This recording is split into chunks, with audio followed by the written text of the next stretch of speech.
At the top stood the ancient species, beings of vast size, long life, and advanced technology. Below them were hundreds of younger races, allowed to exist as long as they obeyed. Humanity arrived quietly. The first human probe crossed the Orion Gate with outdated engines and weak shielding. The Concorde detected it instantly. It was slow, fragile, primitive. The High Council watched the probe drift. "What species is this?" asked Lord HFY of the Vectar Dominion, his many eyes glowing with amusement. "Designation, Sol 3, replied the Archivist AI. "Species name, human." A ripple of laughter echoed through the council chamber. "They still use chemical propulsion," sneered Ambassador Kral of the Threx Hive. "They split atoms like children smashing stones." "They fight wars among themselves," added another. "And they have not unified their planet." The council voted quickly. Humanity was labeled class emergent. Barely worth notice. A message was sent to Earth. "You exist by our tolerance. Do not expand beyond your system. Do not attempt military advancement. Obey and you may survive." On Earth, the message reached every screen. People watched in silence. No one laughed. In the United Earth Assembly, leaders argued. Some demanded surrender. Some demanded isolation. Some demanded war. But one woman spoke calmly.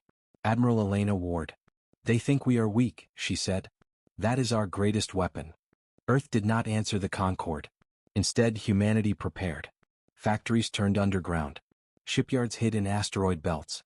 Research moved into deep space, masked by cosmic noise. Humans studied alien technology, not to copy it but to understand its weaknesses.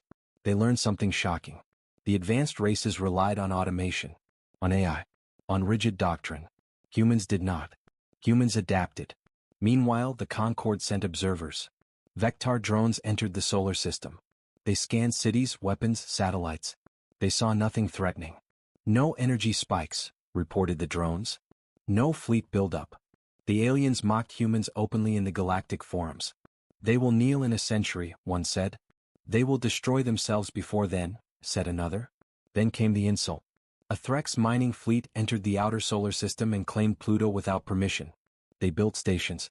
They raised Concorde banners. A human envoy protested. The Threx commander laughed. "This rock is not yours. You lack the strength to keep it." The envoy returned to Earth. Admiral Ward stood before the assembly again. "They have crossed the line," she said. A vote was taken. Humanity would respond. But not yet.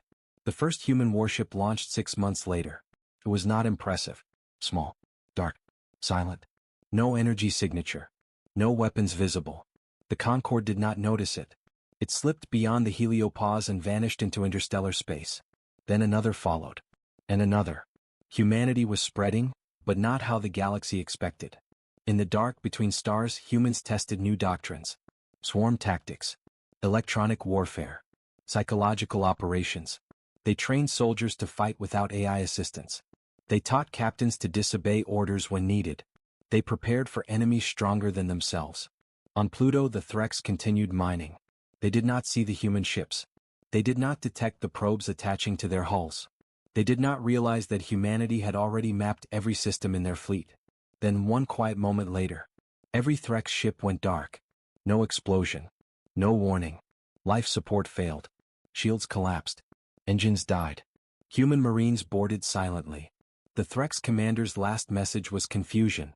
"This is impossible," he whispered. Pluto returned to human control within 10 minutes. The Concorde received the report. At first they thought it was an error. Then more reports arrived. Outposts disrupted. Fleets delayed. Communications scrambled. Lord HFY frowned. "Investigate," he ordered. For the first time in galactic history, the Concorde stopped laughing. The Galactic Concorde did not tolerate defiance. When the Threx mining fleet on Pluto went silent and failed to report, the High Council assumed incompetence. When a second fleet vanished near Jupiter, amusement turned to irritation. When a third fleet stopped transmitting entirely, irritation became rage. Lord HFY of the Vectar Dominion slammed his clawed limb against the crystalline table of the council. "This upstart species has violated Concorde law," he declared. "They interfere with sanctioned operations and hide behind silence. We will remind them of their place." The vote was immediate. A suppression armada was authorized. 30 Vectar warships emerged from hyperspace at the edge of the solar system.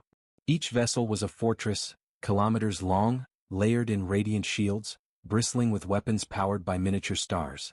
They had crushed rebellions before humanity discovered electricity. The Armada advanced in perfect formation. From their command decks, Vectar officers observed Earth with disdain. Blue oceans, green continents, a fragile atmosphere. So small, one officer said. So loud on their own networks. And now silent. Earth had gone dark. No broadcasts. No military signals. No pleas. Typical prey behavior, Lord Exwire said calmly. They hide and hope. The Armada moved inward, scanning space. They found nothing. No fleets. No defenses. No resistance. Then the sensors flickered. Minor interference, reported an AI node. Cosmic debris. The Vectar dismissed it. That was their first mistake. The interference multiplied. Sensor returns showed phantom objects, then vanished. Communication between ships lagged by microseconds. Insignificant to Vectar doctrine. Deadly to a fleet that relied on perfect synchronization.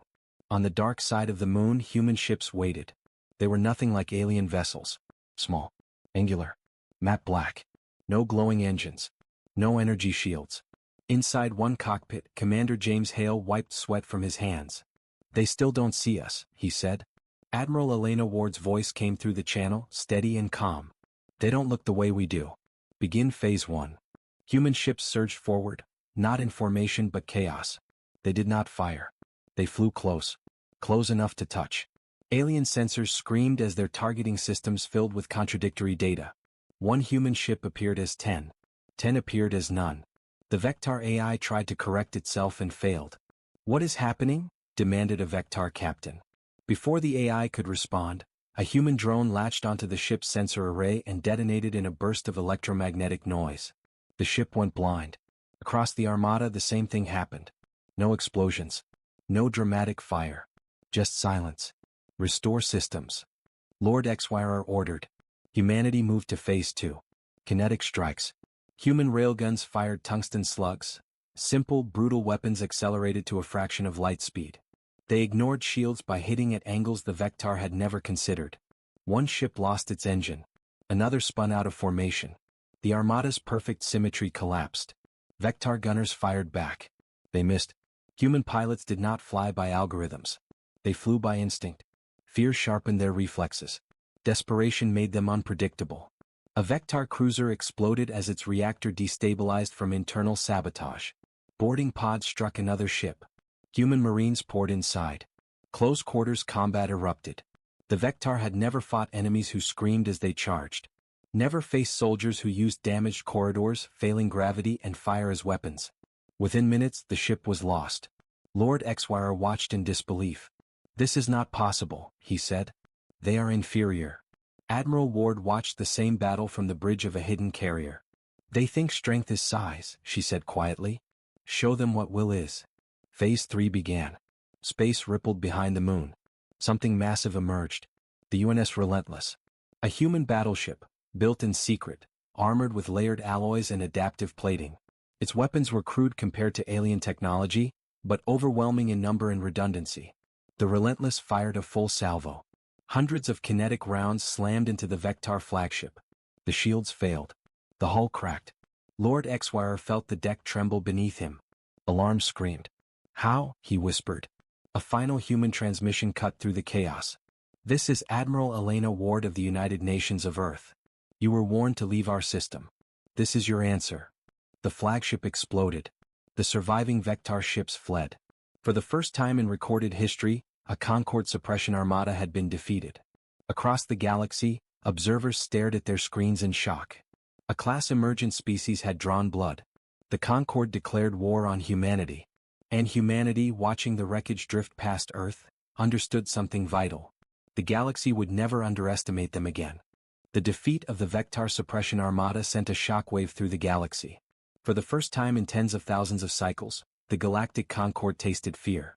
Emergency councils were called across 100 star systems.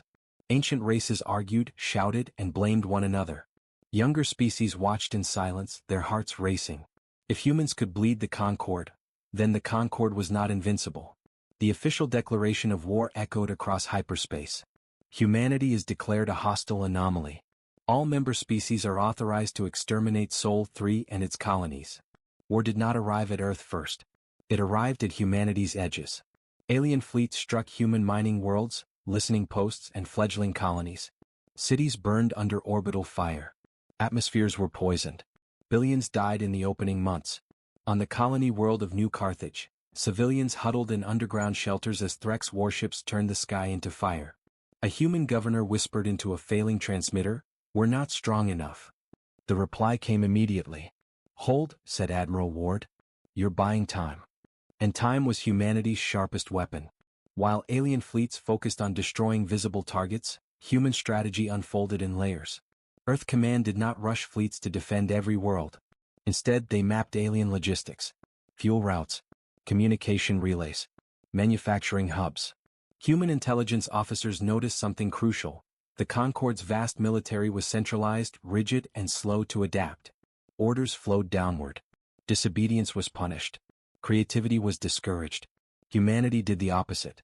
Captains were given intent, not instructions. When, however you can. Human fleets split into small hunter groups. They struck supply convoys, vanished into nebulae, and reappeared weeks later light years away. Alien admirals found themselves fighting shadows. In the Tyrax corridor, a human strike group destroyed a Concorde fuel depot using captured alien codes modified on the fly. In the Blue Veil Nebula, human ships lured a Vectar fleet into an ion storm, then shut down their own systems and drifted silently while the alien ships tore themselves apart. Alien commanders began filing reports they never thought they would write. Enemy behavior is irrational. Enemy learns during combat. Enemy exploits emotional responses. On Earth, Admiral Ward stood before a holographic map filled with red markers. "We're losing worlds," one general said grimly. Ward nodded. "Yes. And gaining something more valuable." "What?" "Allies." Across the galaxy, the younger species were watching carefully. The Kalari, a merchant race long exploited by Concorde tariffs, secretly delivered fuel to human fleets. The Nashran, a reptilian species forced into military servitude, began feeding humans' troop movement data. Even some Vectar houses hesitated, disturbed by the cost of the war. The Concorde tried to respond with terror. They attacked Earth directly. A massive coalition fleet jumped into the solar system. Hundreds of ships, blotting out the stars. Their plan was simple: crush the human homeworld and end the war in one stroke. Earth did not flee. Earth did not surrender. Every human satellite activated at once. Old platforms, dismissed as obsolete, became weapon nodes. Asteroids shifted orbit, revealing hidden mass drivers. Human civilians were evacuated underground. The alien fleet advanced. Then space screamed. Human weapons fired in layered waves. Missiles, kinetics, drones, decoys. The sky above Earth became a storm of fire. Alien ships returned fire. The moon was scarred. Mars burned. But Earth held. In the middle of the chaos, a human frigate sacrificed itself, ramming an alien dreadnought and detonating its reactor. The explosion tore a hole in the enemy formation. Human fleets surged through the gap. The battle lasted 12 hours. When it ended, the alien coalition retreated. Earth still stood. The message spread everywhere. Humans could not be broken. Inside Concorde space, panic grew. Factories could not replace ships fast enough. AI systems were being corrupted by human cyber warfare. Alien soldiers whispered rumors of human boarding teams that fought even when mortally wounded. One Threx commander was recorded screaming before his death. "They don't stop. They don't know when they're beaten." In a ruined human colony, Admiral Ward addressed surviving civilians via holo. "They want us afraid," she said. "They want us to believe we are alone." Her eyes hardened. "We are not. And we are not finished." She turned back to her commanders. "Prepare the counteroffensive," she ordered. The map shifted. Human fleet markers began moving, not away from danger, but toward the heart of the Galactic Concorde. The galaxy realized, too late, that humanity was no longer fighting to survive. Humanity was fighting to win. The war had burned across 100 star systems. Human fleets, though smaller and less technologically advanced than the Concorde's armadas, had proven terrifyingly effective. Their unconventional tactics, unpredictable maneuvers, and ruthless ingenuity had shattered fleets, captured colonies, and humiliated some of the oldest species in the galaxy. The High Council had convened in an emergency session aboard the Obsidian Spire, the largest crystalline station orbiting the planet Vector Prime. Their meeting room was massive, kilometers-long walls shimmering with stored energy, floor panels that shifted to display star maps across the galaxy.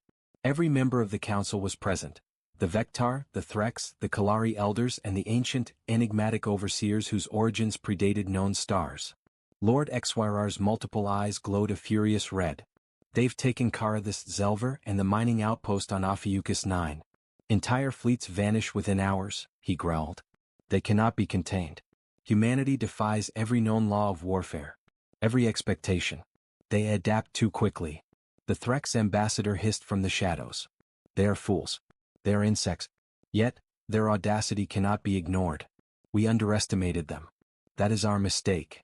The overseers, silent and pale, observed. One of them, a being of translucent crystal and flowing light, finally spoke. Its voice was a chorus of echoes. They have learned differently. They value will over machine, cunning over repetition. They are unpredictable and dangerous, muttered a younger Vector counselor. If they reach the core systems, the Concord could crumble. The council debated, argued, and planned. Their first solution was simple: overwhelming force. A combined armada, more than 1,000 ships, would jump directly into human territory. They would destroy every colony, bomb Earth into submission, and hang the human race as an example for all who dared defy the Concord. But they were late. Human fleets had anticipated the move. Using intelligence gathered from infiltrated Concord networks, the humans had tracked fleet jump points and predicted the attack months in advance. They had mined hyperspace corridors, disguised ships as empty debris, and planted false transmission signals to lure the armada into traps. The first ambush struck near the Epsilon Eridani system. Human strike teams used adaptive decoys to split the massive fleet into smaller groups. One by one, alien ships were disabled or destroyed before they could regroup. Electronic warfare rendered Concord communications useless. The survivors were forced to retreat through dangerous asteroid fields, suffering heavy losses. Everywhere the galaxy watched in awe and terror. The legend of humanity grew. Tales of tiny human vessels dismantling armadas, of boarding teams overwhelming giant alien soldiers, and of entire fleets disappearing without a trace began to circulate among Concord races. Admiral Elena Ward stood aboard the UNS Resolute, overlooking a holographic projection of the galaxy. They think they can intimidate us, she said. They've underestimated our resolve and overestimated their strength. Now we go to them. Directly. Her lieutenants nodded, some in disbelief. You mean, to the council itself? Asked Commander James Hale. Ward's eyes were cold, unwavering. Yes. The council hides behind fleets and bureaucracy. We will show them the cost of underestimating humans. Preparations began immediately. Human fleets converged, moving silently through deep space, bypassing Concord patrols. They carried small, specialized teams, soldiers trained not for large battles, but for precision strikes, sabotage, infiltration, and decapitation of leadership. By the time the first human ships appeared in the outer orbit of Vector Prime, the Council believed themselves untouchable. Their defenses were vast but static, fortifications designed for predictable threats, not adaptive, relentless enemies. The attack began with a sudden blackout. Human drones infiltrated energy conduits, disrupting shields across the obsidian spire. Panic spread as automated defense systems failed. Human marines boarded through airlocks and maintenance tunnels, moving silently like shadows. Lord Exwire ordered his elite guard to intercept, but human squads anticipated every move. In the corridors, bursts of plasma light and the echo of combat filled the chamber. By the time the Council realized the breach, human soldiers had reached the heart of the Council chambers. Admiral Ward herself entered. The surviving Council members were cornered, their massive forms towering, their voices shouting threats and curses. Yet none could match the human speed, precision, or cunning. You mocked us, Ward said. Her voice reverberated through the chamber, calm but icy. You claimed we were weak, primitive, and insignificant. You treated our species as a curiosity, as insects to be studied, exploited, or exterminated. You failed to understand one thing: humanity does not bend. Humanity does not break. Humanity survives and we fight back. The Threx ambassador spat venomously. You are monsters. Yes, Ward said softly. Monsters when forced, but also guardians, innovators, and survivors. Do not mistake our restraint for weakness. One by one, counselors surrendered. The obsidian spire was secured with minimal loss to humans. Messages were sent across the galaxy, not as threats, but as a demonstration of authority. Humans did not seek to rule. They did not seek to enslave. They demanded respect, recognition, and the dismantling of Concord hierarchies that oppressed countless species. And in the quiet that followed, a chilling realization spread among the older races. Humanity had not only survived their first war with the Concord, they had rewritten the rules of the galaxy. The Council had fallen. But even as celebrations began on human command ships, Admiral Ward gazed toward the distant, uncharted core systems. "The Ancient Ones are waking," she murmured. The galaxy would soon learn that defeating the Council was only the beginning. Even as humanity celebrated the fall of the High Council, a deeper, older danger stirred. Far beyond the reaches of the known Concord systems, in the cold void where even light seemed hesitant to travel, the First Ones awakened. They were not like the younger races. Not like the Vectar, the Threx, or even the Overseers. They were older than galaxies themselves, beings whose minds spanned centuries before the first stars ignited. Legends whispered that they had destroyed civilizations before life even took root on Earth, leaving only echoes and fragments in their wake. And now, humanity had drawn their attention. The first signs were subtle. Communications blacked out across the outer systems. Entire fleets vanished mid-jump.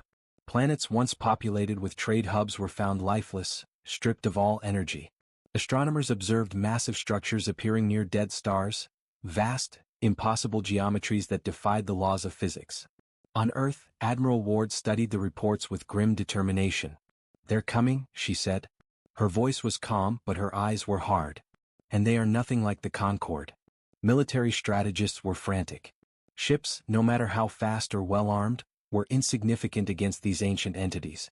Entire human fleets could be erased in seconds. Yet humanity did not surrender. Instead, they planned the impossible. Human engineers and scientists worked night and day, studying ancient star maps, gravitational anomalies, and cosmic radiation patterns. Every failure was catalogued, every discovery was weaponized. Humans learned quickly that the ancients did not fight like other species. They manipulated reality itself. Yet paradoxically they had one weakness: their arrogance. They underestimated the resourcefulness of a species small and fragile, yet adaptive. Admiral Ward called a council on the UNS Resolute, humanity's flagship, which now housed the core of the fleet's command. "Every fleet, every colony, every scientist is preparing for one thing," she said. "We will not fight them on their terms. We will fight them on ours. We will draw them into a place they cannot control." The plan was audacious. Humanity would lure the ancients into the Epsilon Crucis system, a binary star nearing its final collapse. A star system so unstable that even the most massive fleets would struggle to maintain orbit. "We will use the dying stars as weapons," Ward explained. "If we can't defeat them outright, we will force them to pay the ultimate price to touch us." The fleet moved into position. Human ships hid among the asteroids, dark and silent. Drones and probes mapped gravitational currents, radiation bursts, and hyperspace anomalies. Every point in the system became a trap, every asteroid a potential weapon. Then the ancients arrived. Massive vessels emerged from beyond the void, ships that were less machines and more extensions of the beings themselves, pulsating with energy, shifting as if alive. Their arrival warped space. Human sensors struggled to read them. Fleets that had survived Vectar and Threx armadas were terrified. Initial attacks were devastating. Human destroyers exploded in seconds, and entire battalions were wiped from existence. Yet every human loss was calculated. Every destroyed ship was bait for the next phase. Admiral Ward herself led the final maneuver. "Initiate the gravitational cascade," she ordered. Mass drivers on asteroids shifted orbit, redirecting their immense mass toward the binary star's collapse.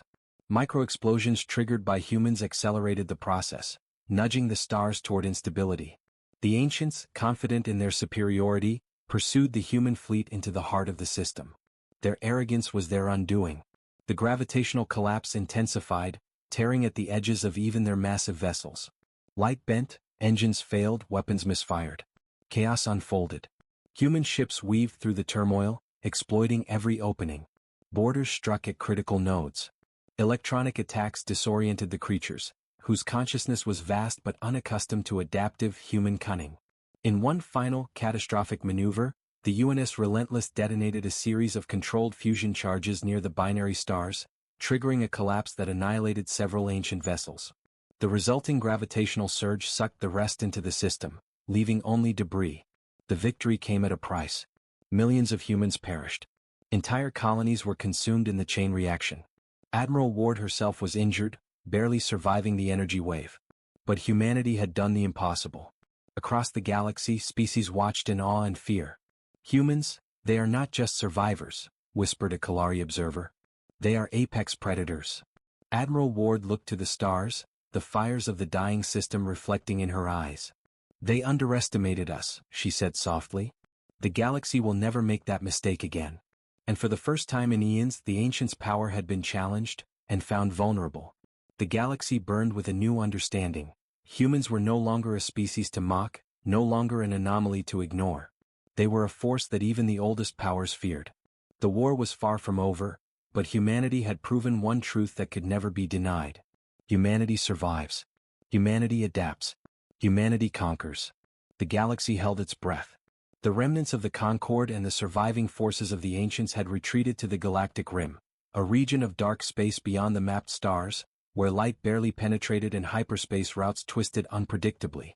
Here, the last ancient fortress loomed, a titanic construct orbiting a dead star, massive enough to swallow entire human fleets. Its hull shimmered with incomprehensible energy, and its defenses were rumored to be impenetrable. Admiral Elena Ward stood on the bridge of the UNS Resolute, gazing at the ghostly outline of the fortress. Her fleet, smaller than the human forces that had defeated the first wave of the ancients, was battered, weary, and low on supplies. Yet their determination burned brighter than any star. "Admiral," Commander James Hale reported, voice tense, "this is the largest concentration of ancient power we've encountered. Sensors are fluctuating. It's almost alive." Ward's eyes did not waver. "Good. That means it can be fooled." She turned to her fleet commanders. "This is not just an attack. This is a gambit. Every ship, every crew, every life we have is part of a single plan. We either break the fortress, or we go down trying." The plan was audacious. Human ships would divide into 3 waves. The first would engage the fortress directly, drawing its attention and firepower. The second would infiltrate using stealth ships, planting destabilizers within its core systems. The third, the reserve, would deliver the final strike. The Soul Catalyst, a weapon derived from human fusion technology enhanced with stolen and reverse-engineered ancient energy. "Remember," Ward said, her voice firm, "we are the unpredictables. The ancients calculate patterns. We create chaos. We exploit fear. Humanity wins when we refuse to die quietly." The first wave surged forward. The fortress reacted instantly, unleashing gravitational pulses, energy lances, and waves of antimatter. Human ships were torn apart, some incinerated in seconds. Explosions painted the void with fire and debris. Yet human pilots did not retreat. They weaved, dodged, and drew the fortress's attention away from the stealth units moving unseen. Commander Hale led the second wave. Stealth ships slipped through the fortress's defenses, ghosting along gravity wells, bypassing energy shields, and penetrating internal corridors. Teams of human marines boarded the fortress, fighting ancient constructs, creatures of pure energy and metal, using ingenuity, human instinct, and brutal improvisation. Inside the fortress, chaos erupted. Systems failed. Corridors flooded with destabilized energy. The ancients had never fought enemies willing to improvise at every turn, to disobey commands, to sacrifice themselves for strategy. Meanwhile, the third wave prepared the Soul Catalyst. The weapon required precise timing. Too early and it would be destroyed. Too late and the fleet would be annihilated. Ward coordinated across all channels, her voice calm amid the storm. "Phase 3, she said. "Now." The Soul Catalyst deployed, streaming toward the fortress's core. Human ships drew fire, sacrificing themselves to shield the payload. Massive explosions shook the fortress. Energy arcs ripped through its hull. The ancients, immense and arrogant, could not predict the human gambit. They had never faced such calculated defiance. Admiral Ward was hit by a feedback wave from the weapon's detonation, the bridge shaking violently. Fires raged around her and alarms screamed. Yet she remained at her post. The fortress began to collapse. Gravity wells fluctuated wildly, tearing apart ancient ships caught in orbit.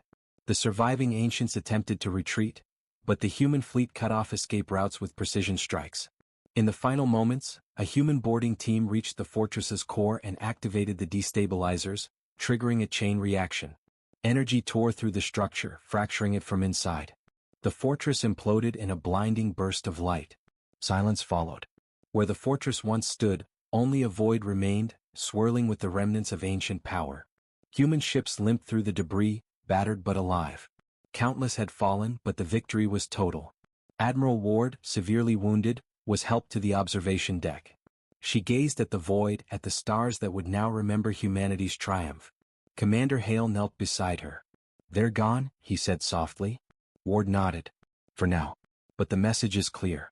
Humanity is not weak. Humanity does not yield. The galaxy will remember that." Across the galaxy, news spread. Planets that had been under Concord control cheered as humans liberated systems.